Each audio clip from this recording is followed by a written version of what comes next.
Ekologiya və Təbii Sərvətlər Nazirinin müavini Rauf Hacıyevin oğlu Rüstəm Hacıyevin bir şirkətdən rübli qazancı məlum olub. Bir xəbər media kredit aza istinadən xəbər verir ki, onun səhmdarı olduğu bu agensiya kollektor agentliyi bu ilin ilk ribi üzrə 1.664.000 manat xalis mənfəət əldə edib.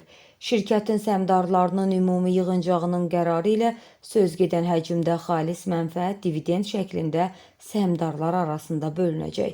Agentliyin səhmdarları hər bir 50% payla Yadulla Yusifov və Rüstəm Hacıyevdir. Bu isə o deməkdir ki, hər iki səhmdarın rübli dividend gəliri 832,2 min manat təşkil edir.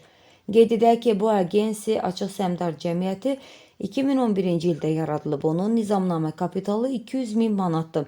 Şirkət Azərbaycanda problemli borcların idarə olunması və yığılması ilə məşğul olur. Onun əsas müştəriləri banklar, lizinq və sığorta şirkətləri, eləcə də digər korporativ qurumlardır.